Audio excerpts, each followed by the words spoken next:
Alright, so in this video, I'm going to walk you through how I would edit product shots for 4 or 5 different images that have different challenges that you kind of need to overcome.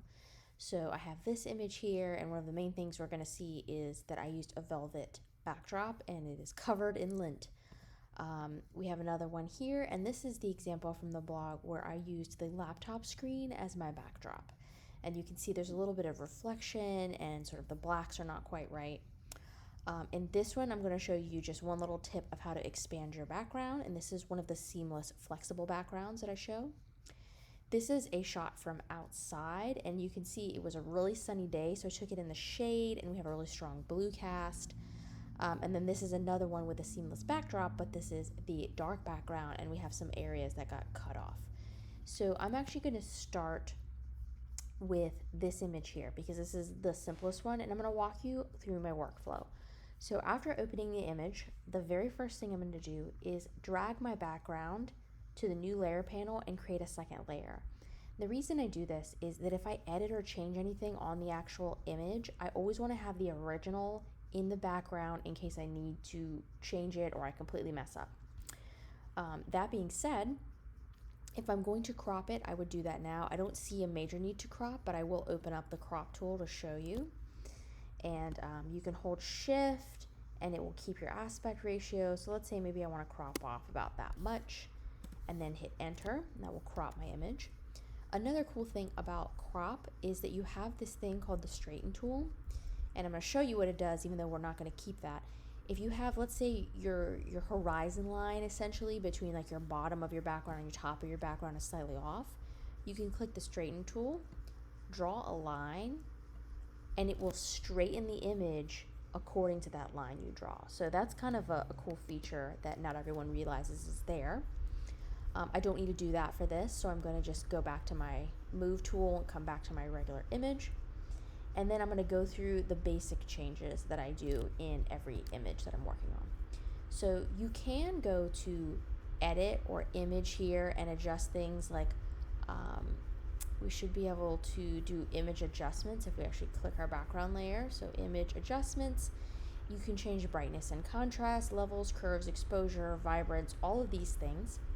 But I prefer to make the changes from right here. And this down here is our, I forgot what this little panel is called, but it's an adjustment layer. Okay, so it's our adjustment layer panel. We click it and we have all of those same options. But what's nice about this is you can change them later. So for example, if I go to exposure, I'm usually going to sort of play around. Usually you're upping your exposure a little bit. You may change your offset, and you can see that affects the black, so that helps kind of reduce some of the reflection. And then same thing here, I can go to my gamma and I can adjust this as well.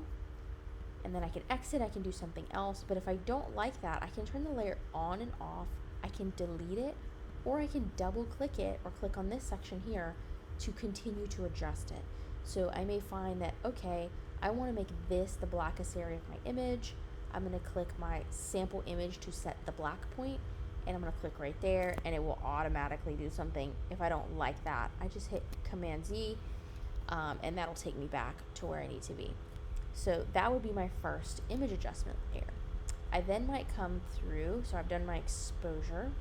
I may play with my levels or my brightness and contrast. Let's look at those. So this is levels. This allows you to bring up your white area and up your dark area, and then also adjust your midtones as you need to. So you can see that I'm able to sort of play around with that to get what I want. So let's say I want to darken that, but I don't want it to darken all of this. You do have layer masks here. So you can click your layer mask, grab your brush tool. I'm going to make that bigger so we can see what's going on. And you can see it will make an exception to that effect. So anywhere that I paint this, that effect is no longer going to apply. It's like a little window. So I could do something like that. I'm going to just delete that layer. I don't need that one. And let's go through some of our others. So I then, usually another one I almost always use is photo filter. And in this one, you can change the color cast of your photo. So when I'm photographing inside, usually I'm having incandescent light that's very warm and orange. So I typically will use a cooling filter, and you can try all of them and see which one is the right cooling filter to get the color cast you're looking for. And it looks to me like maybe this middle one feels good. You can turn it up and down, or just get like a little bit of adjustment there. So let's say I wanted to kind of take a little bit of that yellow out and bring it up to maybe 9%. Additionally, I have hue and saturation. This will allow you to kind of, I use this more in like abstract images versus like in stuff like this, but sometimes you can adjust your color cast a little bit, or it might be that your saturation is too high or too low. So you can sometimes kind of play with that. So maybe this looks less accurate, but if I kind of reduce it down a little bit, maybe that makes the wood grain look more like it actually does in real life. So I'm going to delete that one because I kind of played a little too crazy with it. Let's make another one, hue and saturation. And then you can also play with your lightness and darkness in here, which will kind of overall lighten the image or darken it. And then let's actually bring our saturation down just a little bit. So there's another one.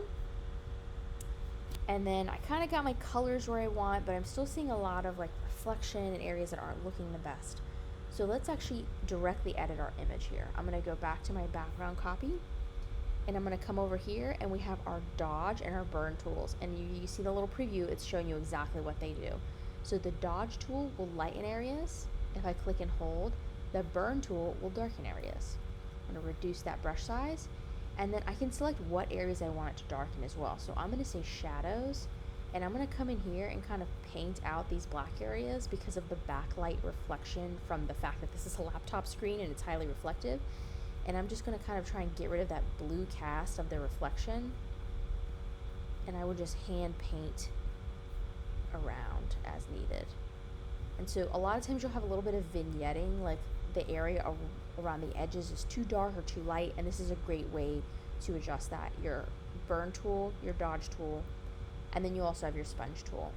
Your sponge tool can affect the saturation, so you can make an area, I'm going to raise my brush size here, more vibrant, and you can see those greens are starting to really pop, or you can desaturate it and make it less vibrant, and that will help maybe fix some of that blue over here. So I'm just going to run that in some of the shadow areas to clean them up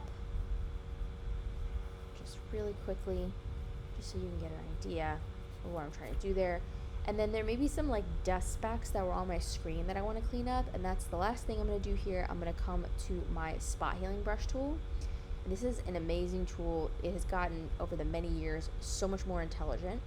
But you have a couple here. You have your spot healing brush, your healing brush, your patch tool, your content aware move tool, and your red eye tool. Now, I'm just going to use the spot healing brush here, and then I can just kind of draw over those dust specks or areas that don't really quite look right. You can see that's a little bit of like a linear reflection, and it's going to intelligently blend those areas to take the focus away. So the whole point is I just want this to feel a little more real. So I don't want anyone realizing it's a screen and seeing those bright white little dust flecks everywhere. And I even have one right here on the back of my earring card. So let's get rid of that. And that kind of helps. I might come back and forth then and adjust a few more things. So because this was backlit by the laptop screen, these areas maybe aren't as bright as they should be, and it makes it kind of draws your eye away. So I'm going to do the dodge tool, and I'm going to just very delicately kind of just come through and try and add a little bit of brightness to this so we can focus in on what we're actually trying to look at, which is these earrings here. So I might just walk that through, just like very subtle adjustments at first, trying to kind of play with it. And then finally, I can kind of see in this black, it looks a little like warm for me. So let's look at our color balance tool really quick and just play with that. So you can see you can change specific tones. So you can bring up all the reds, you can reduce them. Let's get back to kind of like where our 0 was.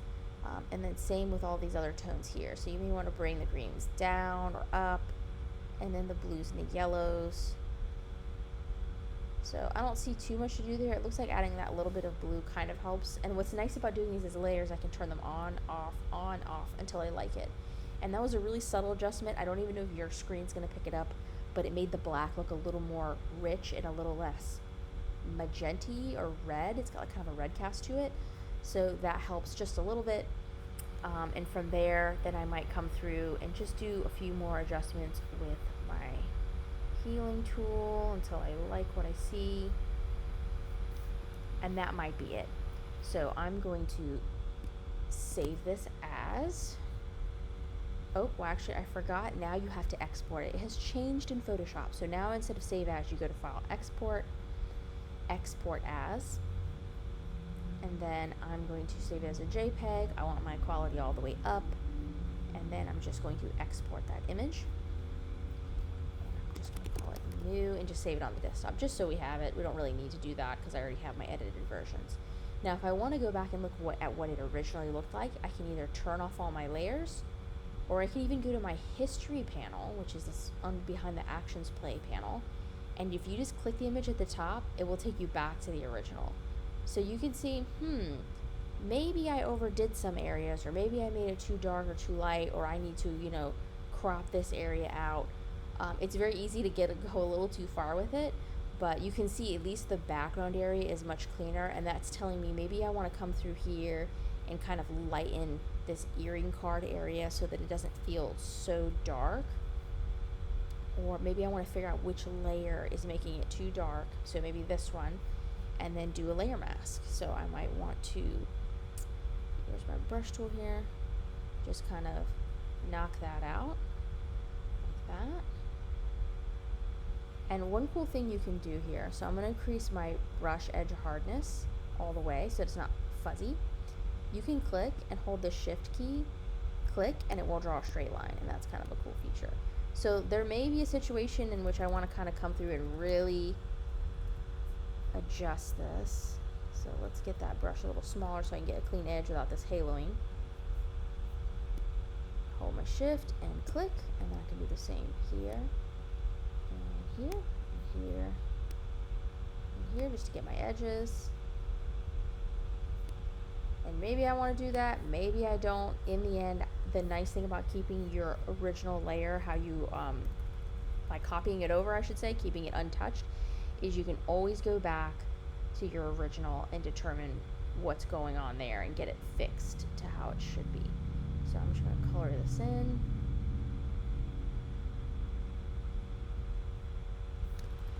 And maybe that kind of looks a little better. So maybe that helps it sort of stand out and look like it contrasts with the intensity of the background. Or maybe it doesn't, and you don't like that, you can delete that layer.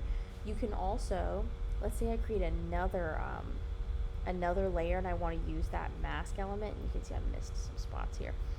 I can go to, let's do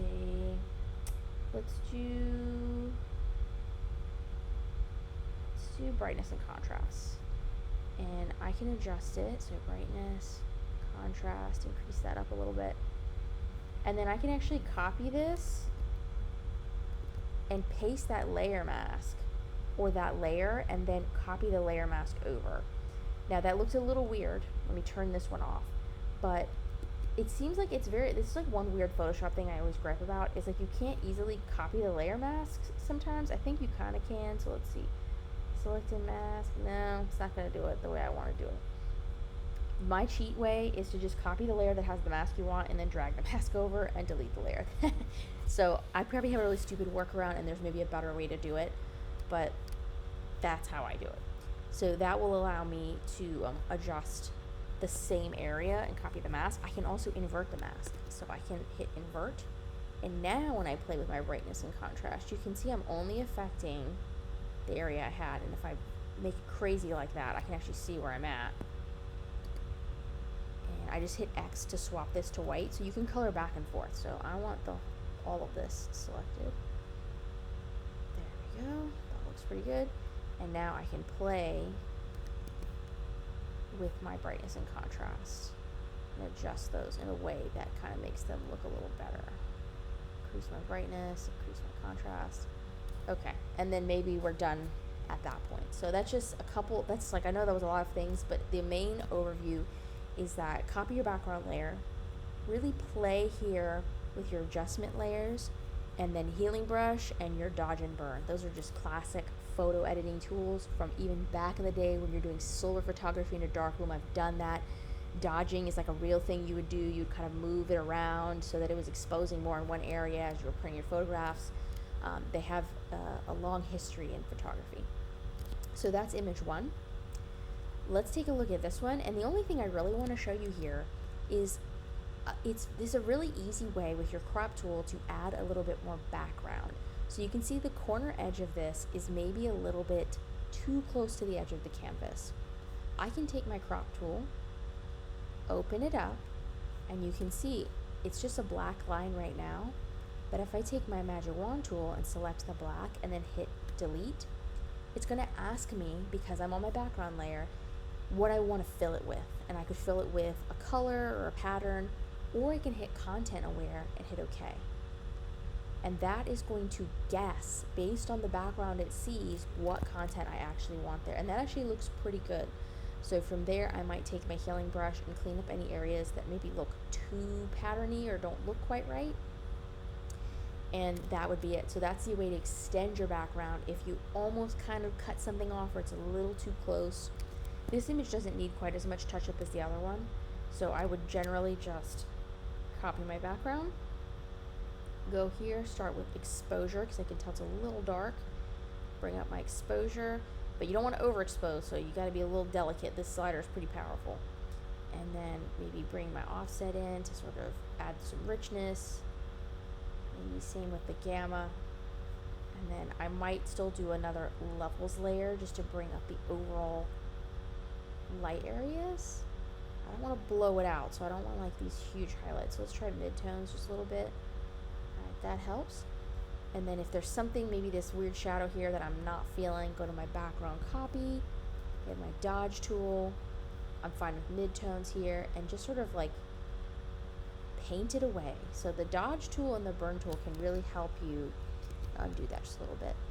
Kind of even up your background or areas where a shadow is maybe too intense, or even add one where you need one. So I might do something like that.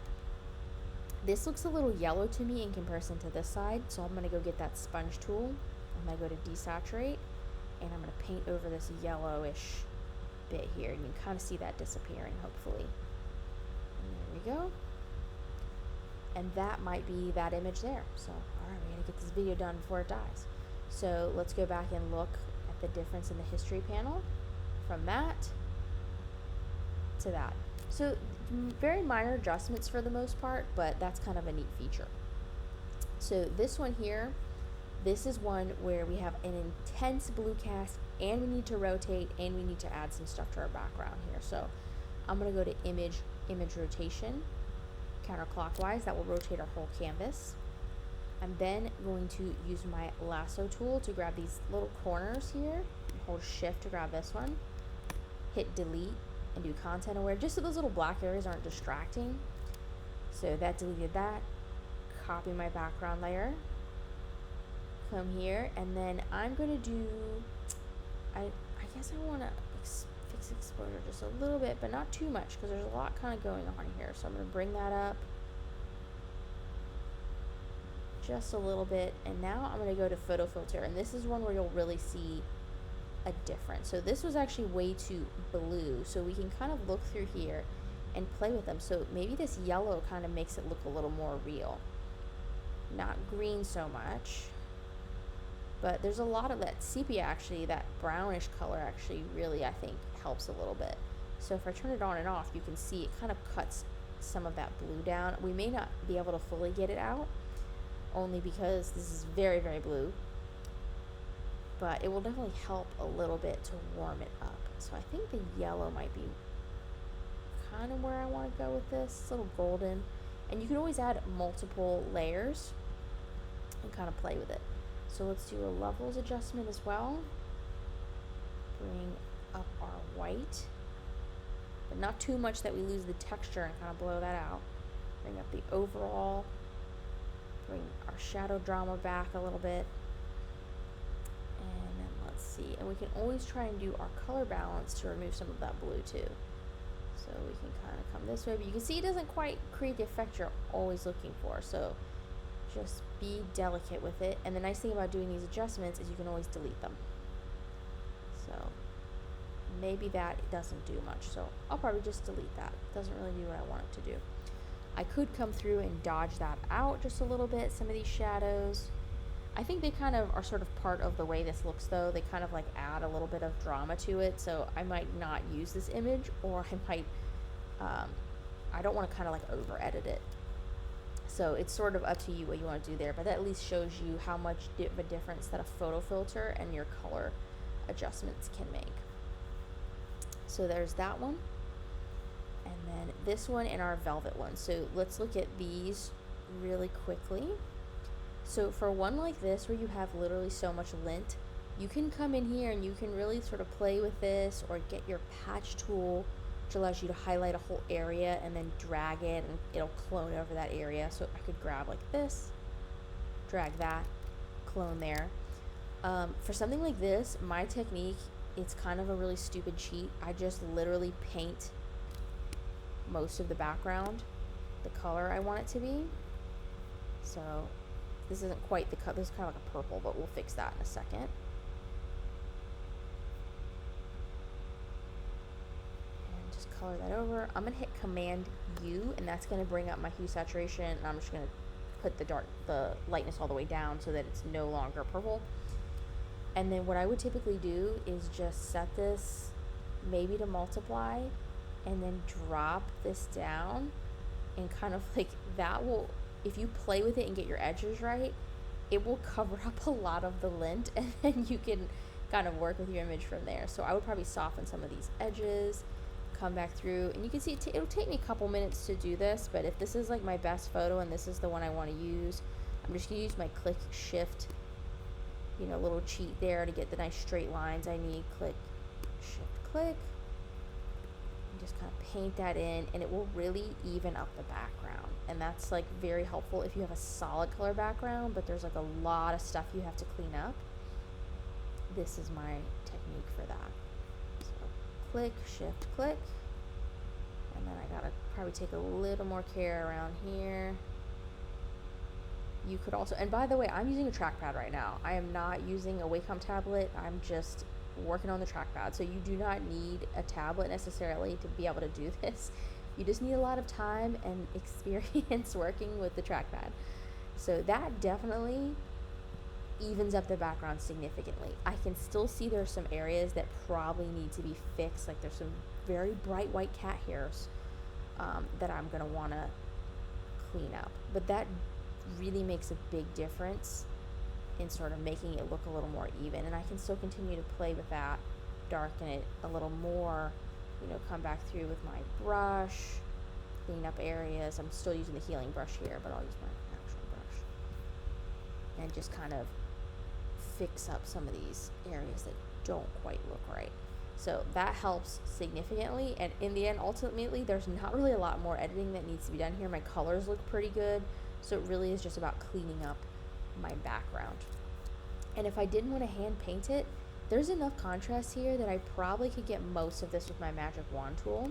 I'm holding shift to add areas to my selection, and that will at least get me started, and then I can hand paint in some of the scrambly areas that didn't select. So I can do that, create a new layer, hit my fill, and you can see that already makes a significant difference. So I can just kind of do that, and then I would just use my brush tool very quickly to clean up any small dots that it didn't select. And there we go. We have a much darker, more solid background. Now it looks a little too dark and artificial here, so I'm gonna just lower some of that like that. And there you go. So cleaned up background. With this one, it would be the same thing. I would probably highlight these areas, and then either use the delete technique or use my patch tool to drag to an area that I want it to clone over. Oop, I unselected that, so there we go.